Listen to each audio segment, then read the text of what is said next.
सभी को good afternoon, good afternoon. जय छत्तीसगढ़, जय भारत, हर हर महादेव। आज हम पढ़ने वाले हैं हमारे छत्तीसगढ़ में रामायण काल से संबंधित कुछ खास जानकारी। तो बिल्कुल इसी बात पर बोले जय श्री राम। आज है रामायण काल का खास जानकारी देने का दिन, जिसमें हम चर्चा करेंगे रामायण काल से संबंधित वो सभी जानकारी जो हमारे छत्तीसगढ़ में हुई। कैसे भगवान राम जी छत्तीसगढ़ पहुंचे, भगवान राम का संबंध कैसे हमारे छत्तीसगढ़ से है, क्या इसके पीछे इतिहास है, ये सब पर हम चर्चा करेंगे। ठीक है, तो फिलहाल बताओ मेरी आवाज सबको क्लियर है? जय श्री राम भाई, सभी को जय श्री राम। आवाज आ रही है क्लियर सभी को? चलो भाई, तो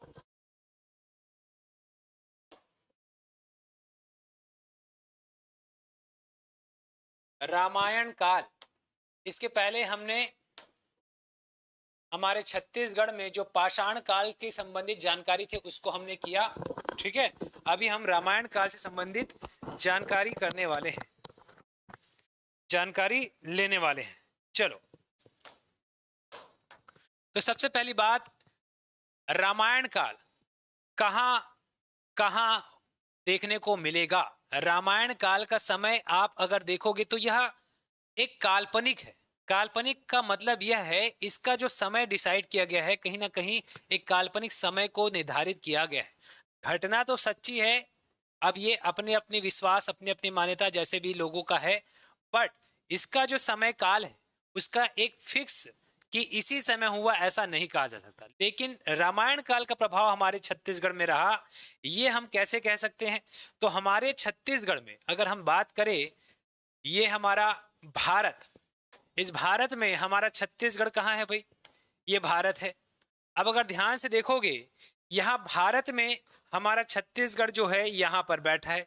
ये देखो, ये छत्तीसगढ़ है। ठीक है, अब ये छत्तीसगढ़ को हम किस नाम से जानते थे? तो यहाँ पर जो ऊपर का उत्तर प्रदेश है, यहाँ पर ऊपर में जाओगे तो इधर ही तो मिलेगा आपको अयोध्या।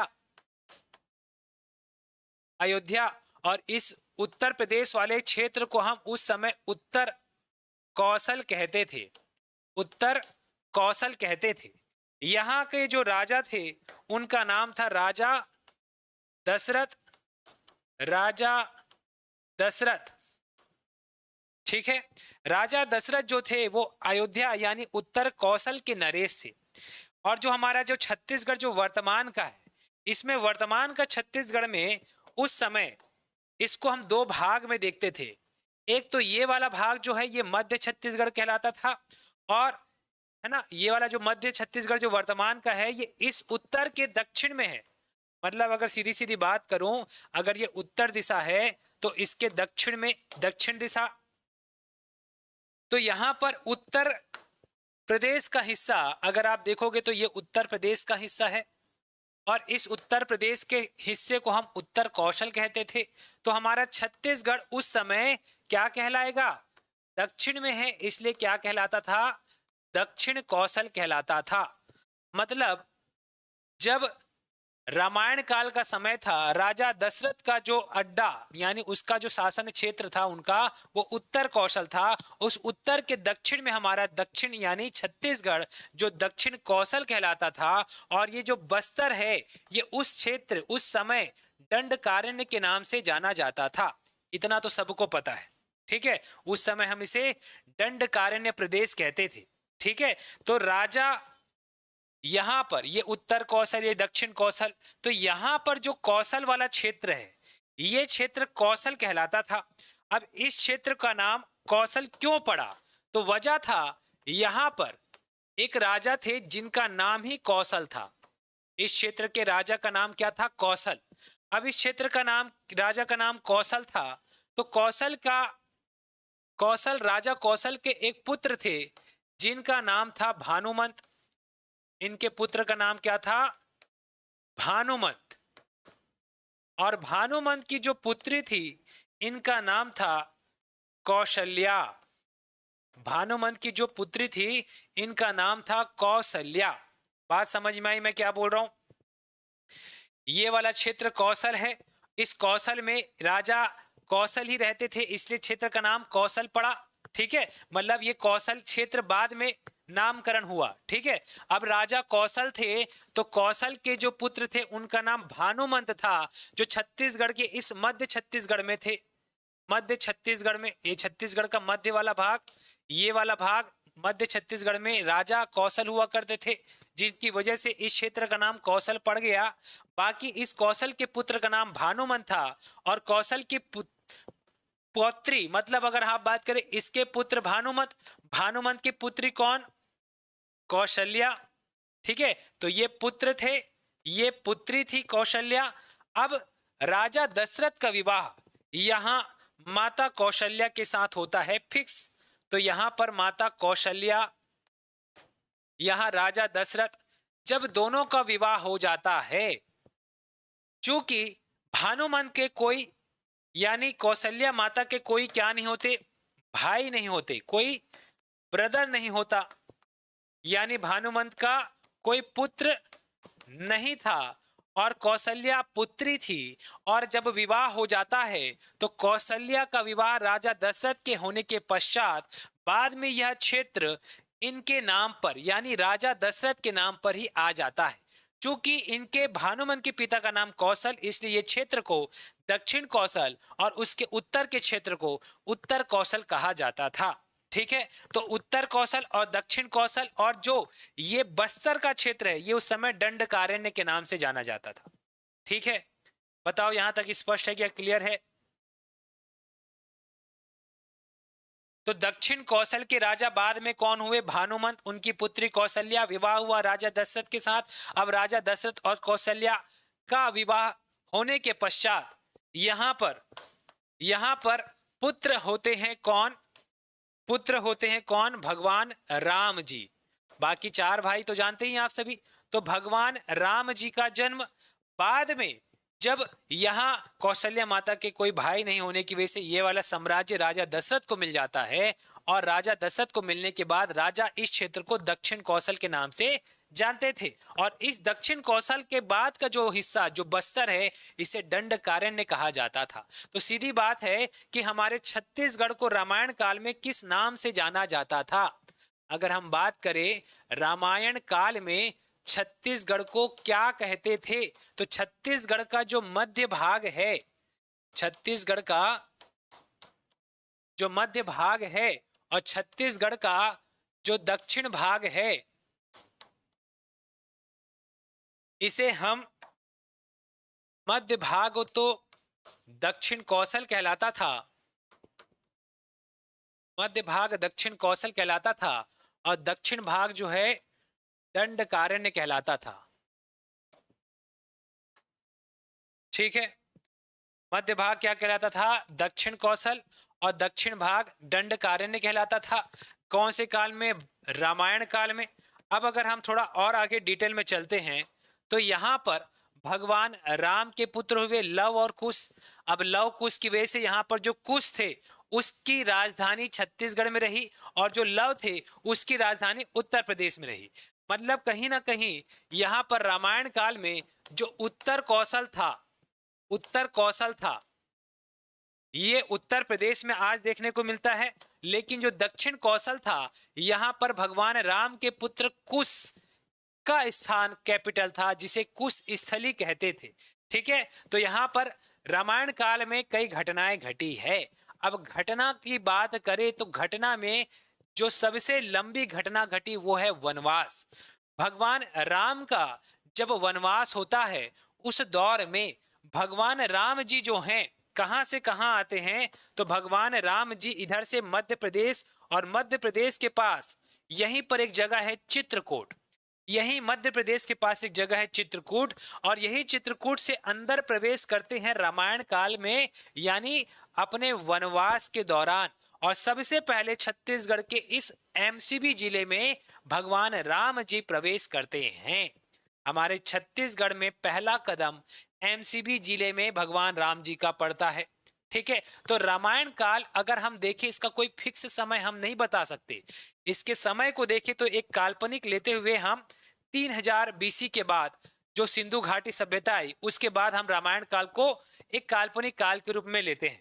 तो रामायण काल में भगवान राम जी का हमारे छत्तीसगढ़ में आगमन हुआ और यहां से मनेन्द्रगढ़, फिर सरगुजा, सरगुजा से फिर नीचे कोरबा होते हुए जांजगीर चांपा पहुंचे, जांजगीर चांपा से फिर नीचे रायपुर, रायपुर से गरियाबंद, गरियाबंद से फिर कांकेर, कांकेर से फिर नीचे बस्तर होते हुए सुकमा, और सुकमा से नीचे जा करके यहाँ पर रामेश्वरम। आप सभी को पता होगा भगवान राम जी के द्वारा स्थापित शिव प्रतिमा चेन्नई मतलब तमिलनाडु में जहां पर पंबन द्वीप है, वहां पर रामेश्वरम स्थित है, और यहीं से यहाँ पर श्रीलंका में भगवान राम जी जाते हैं। मतलब ये जो पथ दिख रहा है, ये है रामायण काल का 14 वर्ष का वनवास का दौर।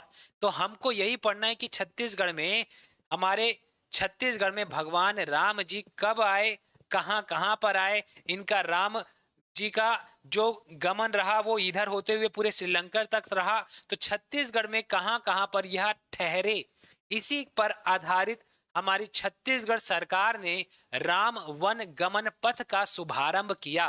तो राम वन गमन पथ क्या है? तो राम वन गमन पथ यही है जहां भगवान राम जी 14 वर्ष का वनवास काटे, जिसमें से कुछ हिस्सा, अधिकांश भाग छत्तीसगढ़ में व्यतीत किए, छत्तीसगढ़ में रहे। बात स्पष्ट है? ठीक है। तो यहाँ पर हमको इतना तो समझ में आ गया। अब यहाँ पर माता कौशल्या का हिस्सा था, माता कौशल्या का जगह था। अब कौशल्या माता के नाम पर इसे रायपुर में क्या है, माँ कौशल्या मंदिर चंद्रखुरी में देखने को मिलेगा आपको। अब यहाँ पर अगर देखोगे तो रामायण काल का राम वन गमन पथ जो छत्तीसगढ़ सरकार ने शुरू किया, ये कब प्रारंभ हुआ, इसको हम लोग को जानना है। राम वन गमन पथ, राम वन गमन पथ, ठीक है। राम वन गमन पथ की शुरुआत कब हुई अगर पूछा जाए तो कहां से होती है शुरुआत? तो 2019 में शुरुआत हुई है, याद रखना ये प्रश्न, ठीक है। कौन से शासन में, मतलब कहीं ना कहीं कांग्रेस सरकार थी उस दौर में। 22 नवंबर 2019 में इसकी शुरुआत चंद्रखुरी से देखने को मिलती है। चंद्रखुरी जहां माता कौशल्या का क्षेत्र है, वही चंद्रखुरी जहां माता कौशल्या माता का मंदिर है, ठीक है। तो इस क्षेत्र में उद्घाटन कब हुआ था? तो शुरुआत तो 22 नवंबर, लेकिन उद्घाटन अक्टूबर में हुआ था, चंद्रखुरी रायपुर में, ठीक है। राम वन गमन पथ के अंतर्गत कितने क्षेत्रों को शामिल किया गया है? तो इसके अंतर्गत कुल क्षेत्र जो शामिल हैं उसमें 75 स्थल हैं। कितने? 75, मतलब छत्तीसगढ़ के 75 स्थल इसके अंतर्गत हैं, जिसमें 3 चरणों में इसको पूरा किया गया। प्रथम चरण, द्वितीय चरण और तृतीय चरण।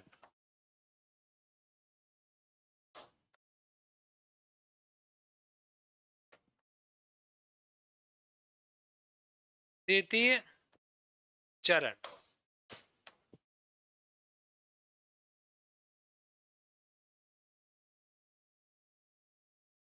प्रथम चरण, द्वितीय चरण और तृतीय चरण।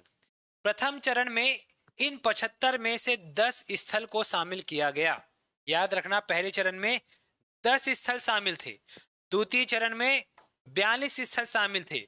तो ये कितना हो गया? 52 हो गया। 52 में से जो बचे कुचे, मतलब 5 में से 3 बचा और ये 2, तो टोटल अगर आप देखोगे तृतीय चरण में 23 स्थल। तो अगर आप ध्यान से देखोगे तो यहाँ पर रामायण काल में कौन कौन से स्थलों को शामिल किया गया है, ये प्रश्न पूछ सकता है। पहले चरण में कौन कौन से स्थल थे ये ज्यादा इंपॉर्टेंट है, तो हम लोग इसके बारे में डिटेल में चर्चा करेंगे कि पहले चरण में कौन कौन से स्थल रामायण काल में शामिल थे। बाकी 42-23 मतलब 75 स्थलों को आपको याद करना है तो आप कर सकते हो, लेकिन सबको याद करवाना ये आपके लिए इतना ठीक है आसान नहीं होगा। ठीक है, 75 स्थलों को आपको याद करना है तो बिल्कुल कर सकते हैं, लेकिन हम यहाँ पर आपके एग्जाम पॉइंट ऑफ व्यू से मात्र हम 10 स्थलों को अच्छे से याद करेंगे। ठीक है, तो 10 स्थल कौन कौन से हैं इस पूरे क्षेत्र में, राम वन गमन पथ में कुल लंबाई कितनी रही, ये सब प्रश्न अगर पूछे तो याद रखना इसकी कुल लंबाई 2260 किलोमीटर रही। 2260 किलोमीटर, 2260 किलोमीटर के साथ ये छत्तीसगढ़ का राम वन गमन पथ हमको देखने को मिलता है। ठीक है वत्सल कान्हा, चलो तो 75 स्थल सबको याद हो गया, 10 स्थल प्रथम चरण में, द्वितीय चरण में 42, तीसरे चरण में 23। ठीक है, तो ये 10 स्थल को चलिए याद करते हैं। फिलहाल तो ये बताओ कि रामायण काल में हमारे मध्य छत्तीसगढ़ को क्या कहते थे, दक्षिण कौशल। रामायण काल में बस्तर क्षेत्र को क्या कहते थे, दंडकारण्य कहते थे। यहाँ पर माता कौशल्या का मंदिर, चंद्रखुरी से राम वन गमन पथ की शुरुआत। सबसे पहले भगवान राम जी हमारे छत्तीसगढ़ में मनेन्द्रगढ़ चिरमरी भरतपुर वाले क्षेत्र से प्रवेश करते हैं। यहां तक स्पष्ट है, क्लियर है। तो प्रथम चरण भगवान राम जी का कहां पड़ा, तो भगवान राम जी का प्रथम चरण पड़ता है, चलो आप लोगों को मैं दिखाता हूं, ये देखो ये छत्तीसगढ़ है। ठीक है, ये छत्तीसगढ़ है, दिख रहा है छत्तीसगढ़ सबको। चलो इस छत्तीसगढ़ में अगर आप देखोगे,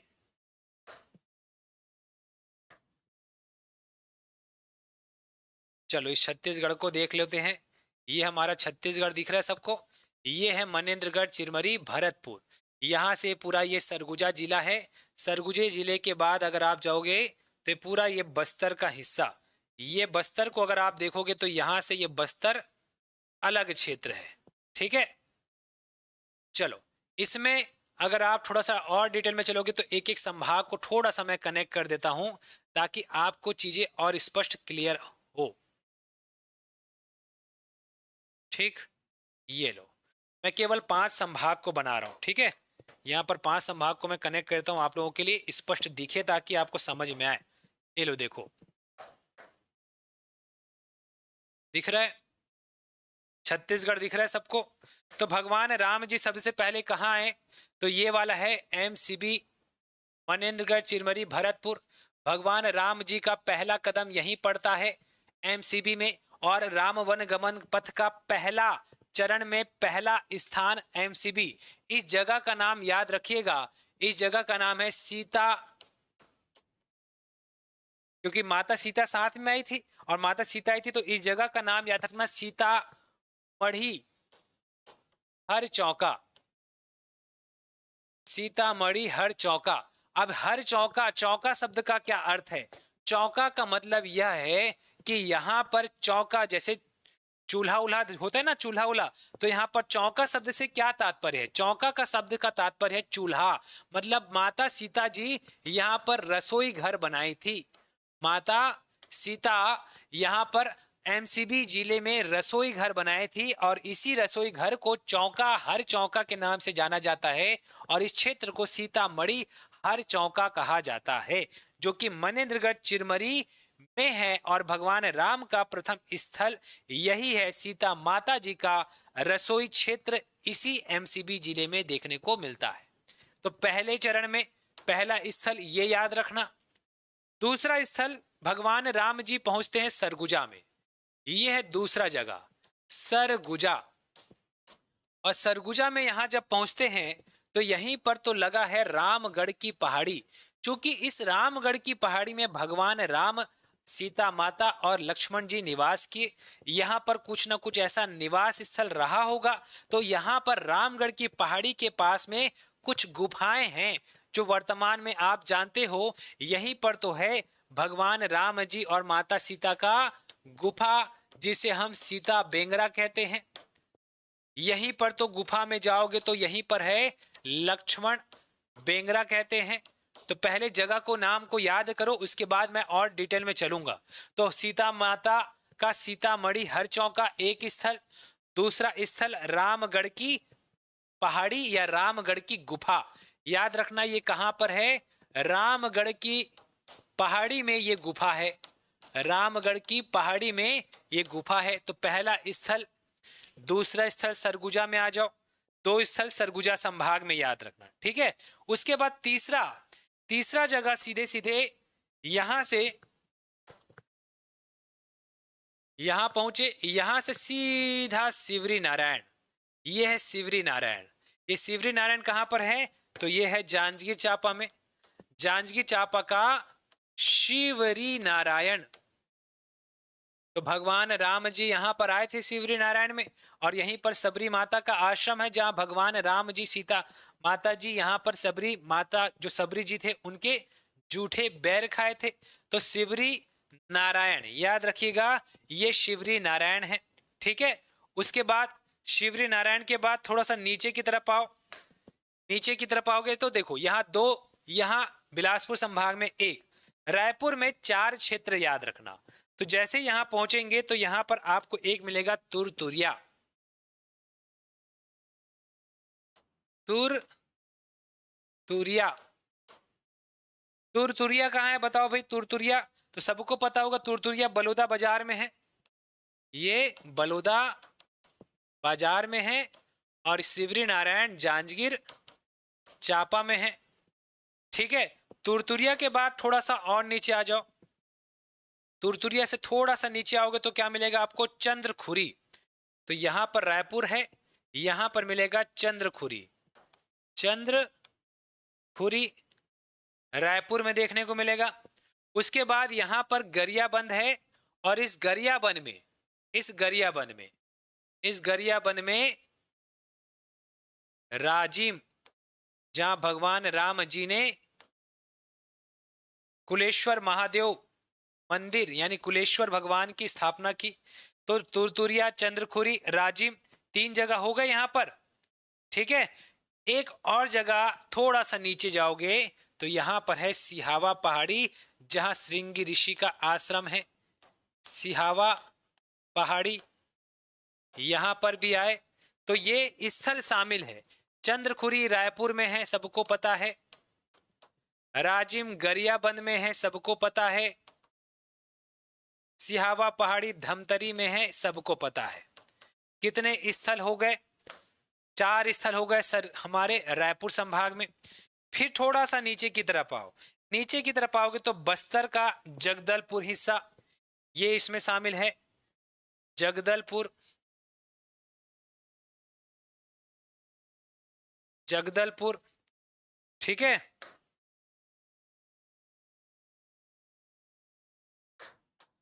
जगदलपुर, ठीक है। और उसके बाद एक और स्थल, जगदलपुर से नीचे आओगे तो यहां पर है रामाराम, ये टोटल 9 नाम हुए। अच्छा, धमतरी में अभी 10वें स्थल को शामिल किया गया है, ठीक है। धमतरी में एक 10वां स्थल है जिसे मुकुंदपुर कहा जाता है, ये इसको बाद में शामिल किया गया है, ठीक है। मुकुंदपुर, मुकुंदपुर ये भी धमतरी में, ये बाद में शामिल हुआ है, ठीक है।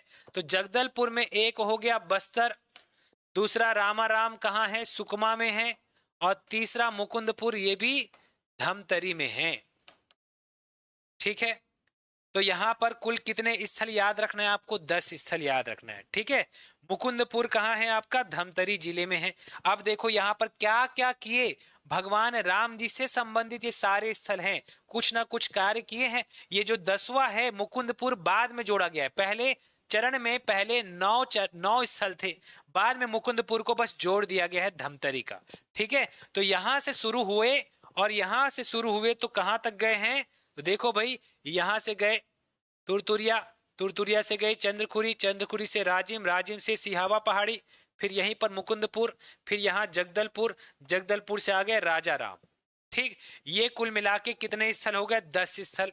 एक बार जोड़ के देख लो भाई, काउंट करो, ये है 1, ये है 2, 3, 4, 5, 6, 7, 8, 9 और 10वें नंबर पर अभी बाद में जोड़ा गया है इस मुकुंदपुर को। तो टोटल 10 स्थल प्रथम चरण में शामिल। ये 10 स्थलों के बारे में आपको डिटेल में चर्चा अभी हम करेंगे, ठीक है। ये 10 स्थल दिमाग में सेट हुआ क्या, पहले तो बताओ। सबसे पहले ऊपर एमसीबी यानी सरगुजा संभाग में 2, सरगुजा संभाग में मतलब ये छत्तीसगढ़ है, इस छत्तीसगढ़ को अगर हम 5 संभाग में तोड़ दे तो याद रखिएगा सरगुजा संभाग में 2 स्थल शामिल है, बिलासपुर संभाग में 1 स्थल, रायपुर संभाग में 5, तो 5 2 7 और 1 8 और 2 बस्तर संभाग में। ये याद हुआ क्या, सरगुजा संभाग के 2 स्थल प्रथम चरण में शामिल हुए, बिलासपुर का 1 स्थल शामिल हुआ, रायपुर संभाग के 5 स्थल शामिल हैं और बस्तर संभाग के 2 स्थल। तो ऊपर में 2 कौन से जिले के हैं, एक एमसीबी जिले का है और एक सरगुजा जिले का है। ये बिलासपुर में जांजगीर चांपा में है, बिलासपुर संभाग में जांजगीर चांपा, यहाँ पर बलौदा बाजार में मिलेगा, रायपुर में मिलेगा, राजिम में मिलेगा और धमतरी में 2 जगह मिलेगा। फिर बस्तर में आ जाओ, बस्तर के बाद सुकमा में। तो ये कुल 10 स्थल प्रथम चरण में शामिल हैं, ठीक है। हाँ, मुकुंदपुर धमतरी ये आपका सिहावा नगरी के पास ही शामिल है, ठीक है। अब देखो एक एक के बारे में डिटेल में थोड़ा चर्चा करें, सबके बारे में थोड़ा सा डिटेल में चर्चा करें कि यहाँ पर क्या था। तो सीतामढ़ी, एमसीबी जिले में सीतामढ़ी था, ठीक है। सीतामढ़ी का अर्थ क्या है, सीतामढ़ी हर चौका, चौका मतलब चूल्हा, चूल्हा से संबंधित रसोई, रसोई घर यहाँ पर माता सीता का देखने को मिलता है। तो चलिए एक एक के बारे में डिटेल में हम थोड़ा सा चर्चा करते हुए आगे बढ़ते हैं। तो सबसे पहले आ जाओ, कहाँ चले भाई, सबसे ऊपर चले, चलो। तो सबसे पहले हम लोग इसके बारे में देखते हैं।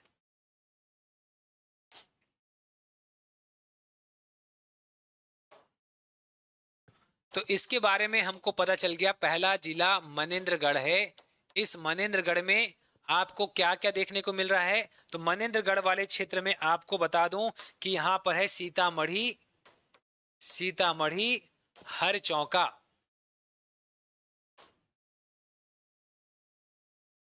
ये हर चौका का अर्थ है माता सीता जी और राम जी यहाँ रहे और यहाँ पर भोजन बनाने के लिए एक चूल्हा, एक चौरा है ना, एक चौका बनाए और उसी चौके को हम रसोई घर के नाम से जानते हैं।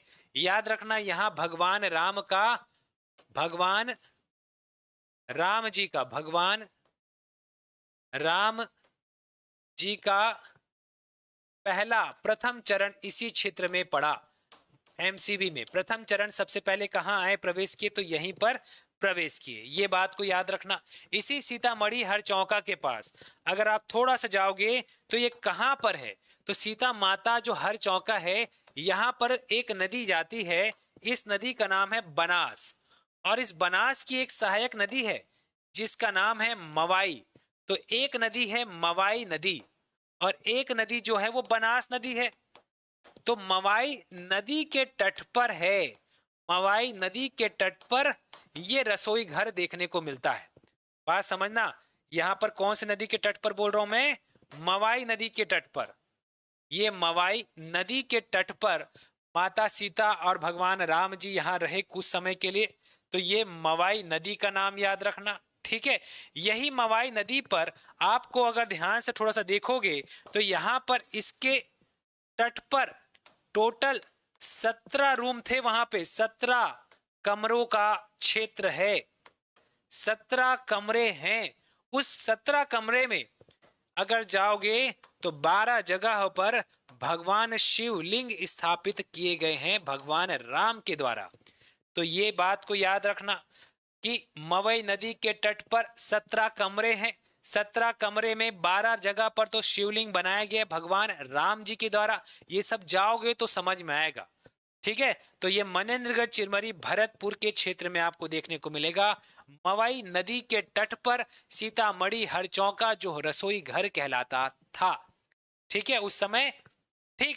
उसके बाद आ जाओ, थोड़ा सा नीचे आओगे तो यहीं पर मनेंद्रगढ़ में एक जगह है भरतपुर, यहीं पर है जनकपुर। तो भरत और जनक का नाम क्या समझ रहे हो बताओ, जनक कौन थे बताओ, तो जनक जी का नाम सबको पता होगा, ये माता सीता के पिता हैं, सीता माता के पिताजी हैं, सीता माता के पिता का नाम है जनक। और भरत जी कौन है? राम जी के भाई हैं। तो यहां पर जब भगवान राम जी को 14 वर्ष का वनवास हुआ, तो 14 वर्ष के वनवास के बाद जब वो प्रस्थान कर गए, तो भगवान भरत को इसका बहुत पश्चाताप हुआ। पश्चाताप मतलब ये हुआ कि उनको जानकारी नहीं थी और राज सिंहासन के लिए उनको भेजा गया है। जब ये जानकारी उनको पता चलती है तो वो भगवान राम से मिलने के लिए दौड़े दौड़े चले आते हैं। ऊपर से आ रहे हैं, तो ऊपर से जिस जगह पर भगवान राम और भरत का मिलान होता है, मिलाप होता है वनवास के दौरान, तब भगवान राम जी बोलते हैं चलिए भैया यहाँ से वापस चलिए। लेकिन राम जी कहते हैं नहीं, मैं 14 वर्ष का वनवास काट कर ही वापस लौटूंगा। तो जिस जगह पर उनका मिलन होता है वही तो है आपका भरतपुर, और जनकपुर भी उसी पर नाम। तो भरत के साथ जी जनक भी आए, ठीक है, क्योंकि माता सीता भी साथ में वनवास के लिए गई। तो एक तरीके का आग्रह करने के लिए कि भाई आप रुक जाइए, ठहर जाइए, वापस अयोध्या लौट जाइए। लेकिन भगवान राम जी अपने जो वचन है, क्योंकि उस समय का ये था कि प्राण जाए पर वचन ना जाए, रघुकुल रीत सदा चली आई, प्राण जाए पर वचन ना जाए। ये बात तो सबको पता होगा, ठीक है। तो भरतपुर और जनकपुर को याद रखना, ये इसी एमसीबी जिले में है, ठीक। तो ये खास जानकारी था आप लोगों के लिए इसके बारे में। सीतामढ़ी हर चौका एमसीबी के बारे में। आ जाओ अब सरगुजा में। सरगुजा जिले में है रामगढ़ की पहाड़ी। चलो यहां पर थोड़ा सा आते हैं। दूसरा स्थल है सरगुजा। सरगुजा में कहां पर रुके भगवान राम जी? सरगुजा में कहां पर ठहरे? तो यहां पर भगवान राम जी सरगुजा में रामगढ़ की पहाड़ी, यहीं पर है रामगढ़ की पहाड़ी। ये रामगढ़ की पहाड़ी जो है ये सतपुड़ा श्रेणी का हिस्सा है, याद रखना, ये सतपुड़ा श्रेणी का हिस्सा है। सतपुड़ा श्रेणी का विस्तार कहां है पता है ना? सतपुड़ा श्रेणी हमारे है ना छत्तीसगढ़ के पश्चिम में है, जो कि मध्य प्रदेश में आता है। उसी का हिस्सा रामगढ़ की पहाड़ी। यहाँ भगवान राम जी और सीता माता जी आए, और इसी क्षेत्र में रामगढ़ की पहाड़ी में एक चीज गुफा, जहां पर काफी लंबे समय तक भगवान राम जी रहे, इसी को सीता बेंगरा, बेंगरा का अर्थ होता है गुफा, बेंगरा का मतलब क्या होता है? गुफा होता है। तो सीता बेंगरा की गुफा, यहाँ लक्ष्मण जी के बाजू में ही उनकी गुफा थी जो लक्ष्मण जी निवास करते थे। तो ये था लक्ष्मण बेंगरा की गुफा। तो सीता बेंगरा, लक्ष्मण बेंगरा, जहां माता सीता जी निवास किए, कई समय तक यहां पर ये रहे, ठीक है। तो सीता बेंगरा मतलब श्री राम भगवान और माता सीता का रूम, रूम मतलब कमरा। तो सीता माता का स्थल, सीता माता जी का निवास, और ये लक्ष्मण जी का निवास, ठीक है। लक्ष्मण जी यहां पर कुछ समय तक रहे। Okay, clear. चलो अब यहां पर थोड़ा सा हम डिटेल में चले तो सरगुजा का इतिहास जो है, सरगुजा में जो रामगढ़ की पहाड़ी है, ये अपने आप में यहाँ खूबसूरत नजारा है। यहाँ पर जब मौर्य काल का दौर था तो राजा अशोक का भी इस क्षेत्र में आगमन हुआ था।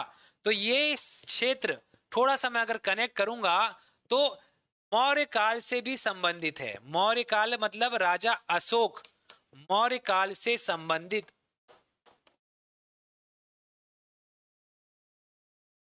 मौर्य काल में कौन से राजा से संबंधित? तो राजा अशोक यहां आए। तो ये कब की बात है भाई?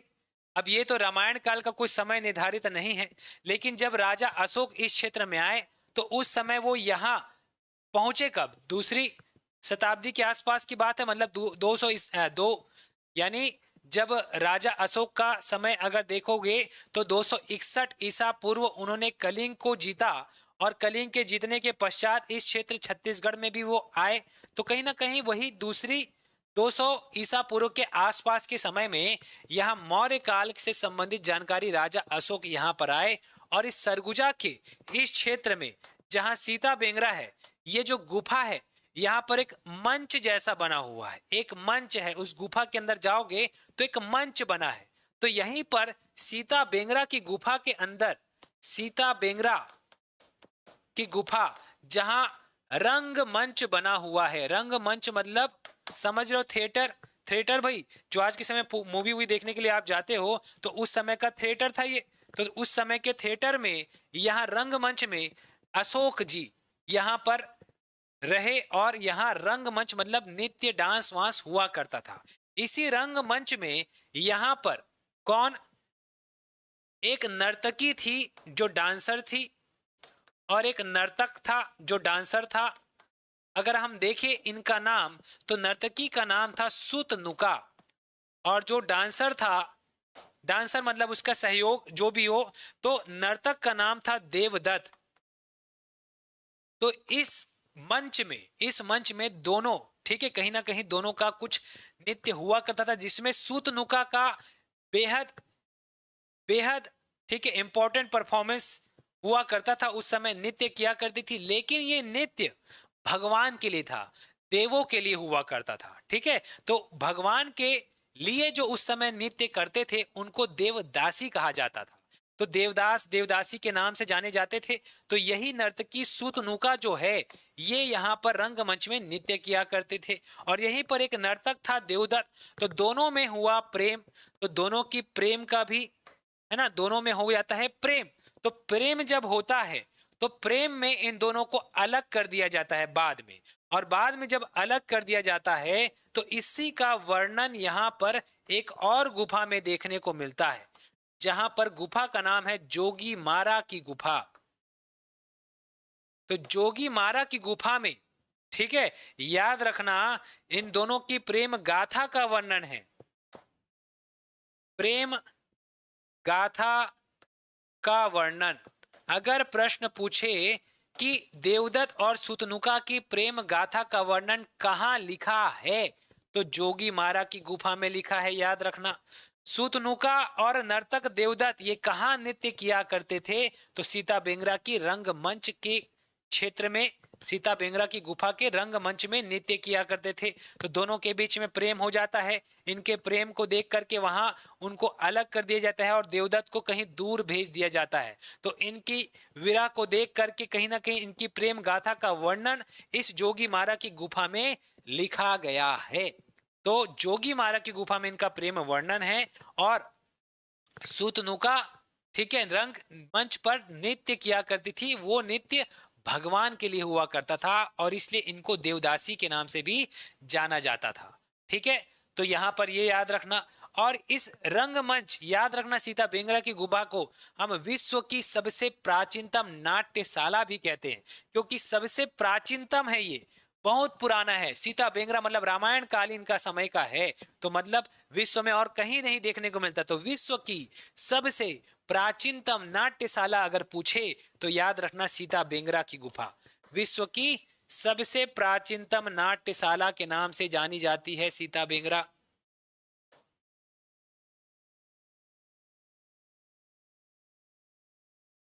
विश्व की सबसे प्राचीनतम नाट्यशाला के नाम से जानी जाती है सीता बेंगरा की गुफा। ओके, तो ये सरगुजा के इस क्षेत्र के बारे में इतना तो कम से कम याद रख लो। ठीक है, ये दूसरा स्थल है जहां भगवान राम जी के राम वन गमन पथ के प्रथम चरण में इसको शामिल किया गया है, ये पूरा क्षेत्र। तो इतने को याद रखो। अब यहाँ पर और भी कहानी है, और कहानी में क्या जानोगे, क्या देखोगे, तो यहाँ पर क्या हुआ था, इस नृत्य को देखने के बाद, इस नृत्य को देखने के बाद यहाँ एक थे भरत मुनि, और भरत मुनि के द्वारा, भरत मुनि के द्वारा, भरत मुनि के द्वारा इसी नृत्य पर आधारित एक पुस्तक लिखा गया, एक नाट्यशाला पुस्तक लिखा गया। इस पुस्तक का नाम है नाट्यशाला। तो नाट्यशाला पुस्तक किसके द्वारा लिखा गया है, भरत मुनि के द्वारा लिखा गया है। किस पर आधारित है, इसके नृत्य पर आधारित है। इतना सुंदर, इतना अच्छा नृत्य हुआ करता था उस समय, उन पर आधारित एक पुस्तक लिखा गया है भरत मुनि के द्वारा, जिसका नाम है नाट्यशाला। ठीक है, और इसी नाट्यशाला पर आधारित आज सब सीख रहे हैं। ठीक है, तो ये है नाट्यशाला। उसके अलावा एक खास बात और याद रखना, यहां पर ये क्षेत्र जो है, ये क्षेत्र जो है कहीं ना कहीं गुप्त काल से भी संबंधित है। देखो ऐतिहासिक तौर पर अगर आप देखोगे तो गुप्त काल से कैसे संबंधित है, तो गुप्त काल में एक राजा थे चंद्रगुप्त द्वितीय, उनका नाम था विक्रमादित्य। तो चंद्रगुप्त द्वितीय के दरबार में थे कुल 9 चंद्रगुप्त द्वितीय, इनके दरबार में थे एक कवि जिनका नाम था कालिदास। और ये कालिदास कहीं ना कहीं छत्तीसगढ़ आते हैं। क्यों आते हैं, इनके पीछे भी वजह है। ठीक है, तो वहां पर अगर हम थोड़ा सा डिटेल में जाएंगे तो एक वाकाटक वंश था, एक नल वंश था। तो गुप्त वंशों का युद्ध वाकाटक वंश से भी हुआ था, समुद्रगुप्त ने आक्रमण किया था, है ना, वाकाटक वंश के राजा को पराजित भी किया। और उसके बाद उनके पुत्र में से पुत्र का एक चंद्रगुप्त द्वितीय की पुत्री का विवाह हो जाता है वहां पर। ठीक है, वाकाटक वंश से, और जिसके पुत्र की देख रेख के लिए कौन आते हैं, कालिदास। तो कालिदास जो आते हैं यहाँ पर वाकाटक वंश के लिए आते हैं। और वाकाटक वंश के लिए जब आते हैं तो रास्ते में पड़ता है सरगुजा, और सरगुजा में अपने सैनिकों के साथ रुक जाते हैं कालिदास जी। और कालिदास यहाँ सरगुजा में रुककर रामगढ़ की पहाड़ी को देखते हैं, और इस क्षेत्र में सौंदर्य मतलब सुंदरता को देख करके, स्वर्ग के समान इस क्षेत्र को देख करके वो यहीं पर बैठ करके एक रचना करते हैं, जिसे हम क्या कहते हैं, बताओ किसकी रचना यहाँ पर कालिदास के द्वारा किया गया, किस चीज की रचना यहाँ पर कालिदास के द्वारा किया गया था, बताओ किस चीज की रचना यहाँ पर कालिदास के द्वारा किया गया। तो याद रखना यहाँ पर कालिदास के द्वारा मेघदूतम की रचना की गई, मेघदूतम की रचना की गई, मेघदूतम की रचना की गई कालिदास के द्वारा, ये बात याद रखिएगा। ओके ठीक, तो मेघदूतम की रचना कालिदास ने की, नाट्यशाला की रचना भरत मुनि ने की। यहाँ पर जो प्रेम गाथा का वर्णन है, यहाँ पर जो भाषा और लिपि है, तो कौन सी भाषा और लिपि का वर्णन है यहाँ पर मिलता है, ये भी पूछता है। तो यहाँ पर भाषा, हा सा और लिपि, तो कौन सी भाषा और कौन सी लिपि का वर्णन है, तो लिपि और भाषा में जाओगे तो भाषा थी पाली, लिपि थी ब्राह्मी। तो इसको कैसे याद रखोगे जी आप लोग बताओ। तो भाई है ना, अगर योग तप करोगे तो ब्रह्म में लीन हो जाओगे, लीन से लिपि, लिपि थी ब्राह्मी लिपि, भाषा है पाली। ठीक है, तो भाषा क्या है, पाली भाषा में वर्णन है, और लिपि यहाँ पर पाली, लिपि है ब्राह्मी। ये अशोक काल के संबंधित भाषा और लिपि है। ठीक है, अशोक काल से संबंधित है, याद रखना। ओके, तो यहां तक समझ में आया दो क्षेत्र। यहां पर हम लोग ने प्रथम क्षेत्र देखा, ये द्वितीय क्षेत्र सरगुजा के बारे में इतनी जानकारी लिया। अब आ जाओ शिवरी नारायण। चलिए शिवरी नारायण पहुंचे, चलो भाई शिवरी नारायण में आते तीसरा, शिवरी नारायण।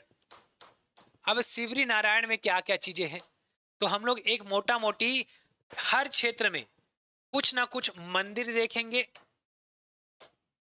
ठीक है, कुछ ना कुछ मंदिर देखेंगे, कहीं ना कहीं इस क्षेत्र में आश्रम भी देखने को मिलेगा, और कहीं ना कहीं कुछ ऐतिहासिक घटनाएं जो हुई है, तो इसी को आधार बना के चलते हैं अपन। ठीक है, जैसे कि शिवरी नारायण में कहाँ मंदिर, कहाँ आश्रम, कहाँ ऐतिहासिक।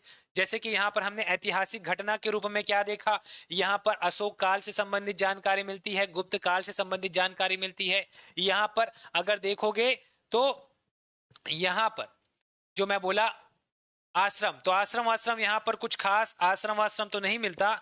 ठीक है, और मंदिर भी इस क्षेत्र में नहीं, लेकिन माता सीता जी का यहाँ पर निवास हुआ है, सीता बेंगरा की गुफा देखने को मिली है। तो इतने को आधार बनाते हुए हम इसको पढ़ते हैं। तो शिवरी नारायण क्षेत्र वो क्षेत्र है जहां सबरी माता का आश्रम मिलता है। क्या मिलता है, सबरी माता का आश्रम मिलता है। ओके, शिवरी नारायण में सबरी माता का आश्रम देखने को मिलता है। यहीं पर एक और आश्रम है, मतंग ऋषि। मतंग ऋषि, ये मतंग ऋषि कौन थे, तो मतंग ऋषि जो थे वो गुरु थे सबरी माता के गुरु का नाम है। सबरी माता के गुरु कौन थे? मतंग ऋषि, और मतंग ऋषि की शिष्या सबरी माता थी। तो यहाँ मतंग ऋषि का आश्रम है और सबरी माता उनकी शिष्या रही है। ठीक है, इस चीज को याद रखिएगा। शिवरी नारायण में कौन कौन सा मंदिर है? तो यहाँ पर सबसे पहले तो इंपॉर्टेंट याद रखना, यहाँ एक मंदिर है नर नारायण मंदिर, नर नारायण मंदिर।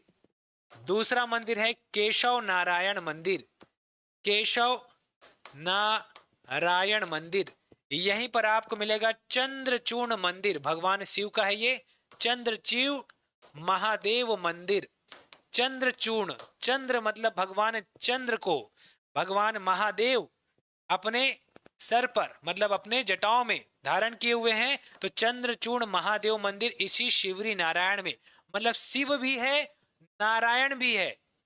शिव और नारायण का एक साथ नाम ही शिवरी नारायण है, और शिव के नाम पर चंद्रचूर्ण महादेव मंदिर है, और नारायण के नाम पर नर मंदिर, नर नारायण और केशव नारायण। इसके अलावा एक और नारायण याद रख सकते हो तो रख लो, लक्ष्मी नारायण भी यहीं पर है।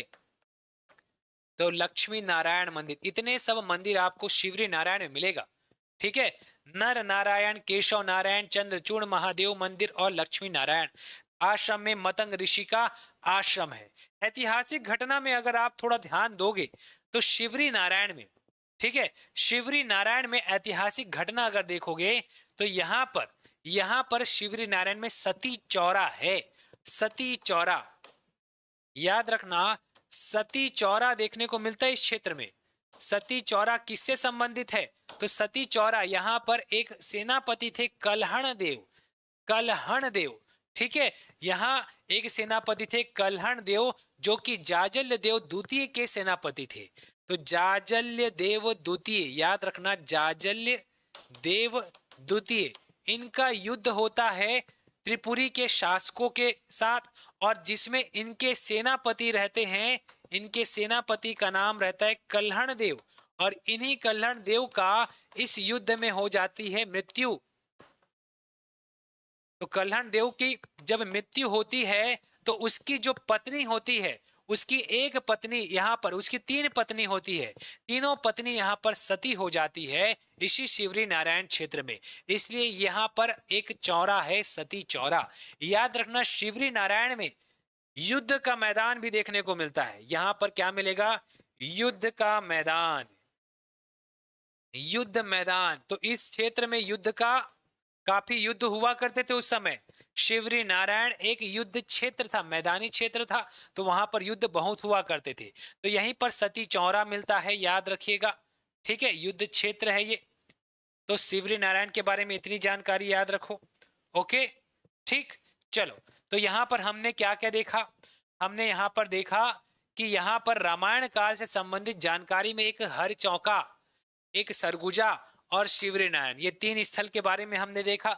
अब हम आगे तुरतुरिया देखेंगे। चंद्रखुरी में क्या है, राजिम में क्या है, शिहावा पहाड़ी में क्या खास है, मुकुंदपुर में क्या है, जगदलपुर और राम में, ये सब के स्थलों के बारे में हम अगली क्लास में चर्चा करेंगे। ठीक है साथियों, तो आज की क्लास बता दूं कि ये जो क्लास हो रही है ये सीजी व्यापम के लिए हो रही है। सीजी व्यापम में मैं अभी छत्तीसगढ़ के इतिहास को शुरू किया हूँ। इस छत्तीसगढ़ के इतिहास को हम पूरे आधुनिक इतिहास के आते तक पढ़ाई करेंगे। तो अभी प्राचीन काल है ना, प्राचीन इतिहास शुरू नहीं हुआ है, अभी रामायण काल। पिछली क्लास में हमने पाषाण काल पढ़ा, आज रामायण काल शुरू किए। रामायण काल को कल कंप्लीट करेंगे, उसके बाद महाभारत काल देखेंगे, महाभारत काल के बाद महाजनपद काल देखेंगे, और उसके बाद फिर हम प्राचीन इतिहास में पहुंचेंगे। ठीक है, खरौद भी है लेकिन प्रथम स्थल में नहीं है, प्रथम चरण में नहीं है। खरौद भी है जी, यहाँ खरदूषण का वध किया गया था। खरौद में सबरी माता का मंदिर है। खरौद जो छत्तीसगढ़ की काशी कहलाती है, ये खरौद को प्रथम चरण में शामिल नहीं किया गया है, ये द्वितीय तृतीय क्षेत्र में आ जाएगा, द्वितीय चरण में। ठीक है, तो यहाँ पर जो प्रथम चरण में आए हैं मैं उस पर चर्चा कर रहा हूँ। ओके, तो आज की क्लास को फिर यहीं रखते हैं। बाकी अगली क्लास फिर से हम मिलेंगे जिसमें हम इसके आगे के चरणों पर चर्चा करेंगे। प्रथम चरण के 10 चरण आपको याद रख के आना है अगली क्लास में, और इस क्षेत्र में क्या क्या नई नई चीजें उस समय में, प्राचीन समय में क्या क्या घटनाएं घटी, मंदिर क्या है, आश्रम किस किस का है, ये सब पर हम चर्चा करते हुए चलेंगे। ठीक है जी, ओके राजेश कुमार। तो आज के लिए इतना, धन्यवाद। फिर मिलेंगे अगली क्लास। आज के अगर वीडियो आपको अच्छी लगी हो, आप चाहते हैं ऐसे एक एक स्टेप के साथ मैं आपको पूरा बताते चलूं, तो वीडियो को शेयर करें और कमेंट करके हमें जरूर बताएं। अगर क्लास अच्छी लगी हो तो हम आगे आपके लिए क्लास कंटिन्यू रखेंगे। ठीक है, ओके, चलिए। बिल्कुल सीजी का स्टार्टिंग से पढ़ाया जा रहा है। यामिनी साहू, छत्तीसगढ़ के इतिहास का आज ये तीसरा क्लास था। तो 2 क्लास जो नहीं देख पाए हैं वो देख लेवे, ये तीसरा क्लास है छत्तीसगढ़ के इतिहास का। ओके, चलिए। तो आज के इस वीडियो को आप जितना हो सके शेयर करें, लाइक करें। फिर हम इसी समय कल मिलेंगे आपके साथ। आज के लिए इतना ही, धन्यवाद। बाकी आपको बता दूं कि कल है 15 जनवरी, जहां पर सीजी व्यापम की एक नई बैच बनने वाली है। उस नई बैच को आप बिल्कुल ज्वाइन कर सकते हैं। अगर जो इंटरेस्टेड छात्र हैं आने वाले प्रतियोगी परीक्षा के लिए, जैसे मंडी उपनिरीक्षक है, आरक्षक है, परिवहन आरक्षक है, उसके अलावा अन्य और भी एग्जाम, फायरमैन का एग्जाम, ये सब की तैयारी अगर आप करना चाहते हैं तो बिल्कुल आप हमारे साथ जुड़ सकते हैं। ओके, तो आज के लिए इतना, धन्यवाद। फिर मिलते हैं नेक्स्ट क्लास। राधे राधे।